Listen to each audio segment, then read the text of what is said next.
सिकंदर महान के बारे में। थेसालोनिकी के सबसे लोकप्रिय ऊर्जा से भरपूर स्थानों में से एक, नियापारलिया के क्षेत्र में आपको सभी समय के सबसे प्रसिद्ध और प्रभावशाली व्यक्तित्वों में से एक का स्मारक मिलेगा। वह व्यक्ति जिसने एक किंवदंती रची, आज तक सुनी जाती है। ये सिकंदर तृतीय का स्मारक है, जिसे सिकंदर महान के नाम से भी जाना जाता है। पहला मैसेडोनिया में 356 बीसी में जन्मे वह मैसेडोन के राजा फिलिप द्वितीय और राजकुमारी ओलंपियाडा के पुत्र थे, जिनकी उत्पत्ति एपिरस से हुई थी। उन्हें सर्वकालिक महान दार्शनिकों में से एक अरस्तु से शिक्षित होने का सौभाग्य प्राप्त हुआ।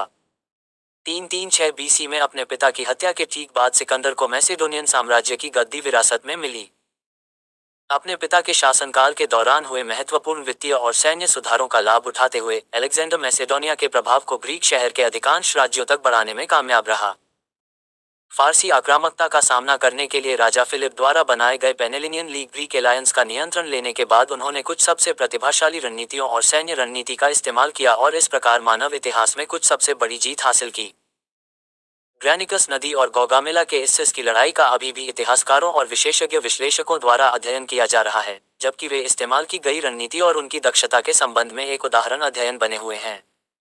323 बीसी में बेबीलोन में अपनी मृत्यु तक उन्होंने थ्रेस और मैसेडोनिया से लेकर मिस्र की गहराइयों और सुदूर पूर्व में भारतीय प्रायद्वीप तक एक विशाल साम्राज्य बना लिया था। पहली बार नए वाणिज्यिक व्यापार मार्ग स्थापित किए गए, जिससे उन सभ्यताओं के बीच संपर्क संभव हो सका जो पहले कभी नहीं मिली थी। अलेक्जेंडर की उपलब्धियों ने पहले से ही आने वाले युग का आधार तैयार कर दिया था, एक ऐसा युग जहां यूनानी सभ्यता अभूतपूर्व स्तर पर पूरी दुनिया में फैल गई और इस प्रकार विज्ञान, कला और संस्कृति को प्रभावित किया। कई देशों में उनके बारे में सैकड़ों मिथक और कहानियां बताई जा रही थीं, जबकि अरब, फारसी, इस्लामी, बीजांटिन और यूरोपीय परंपराओं और कला में उनके बारे में कई संदर्भ थे। सिकंदर महान का स्मारक थेसालोनिकी के सबसे लोकप्रिय क्षेत्रों में से एक, नयापरालिया में समुद्र के ठीक किनारे स्थित है। आप इसे शहर के प्रतीक व्हाइट टॉवर और पूर्व की ओर जाने वाले रॉयल थिएटर के ठीक बाद आसानी से पा सकते हैं।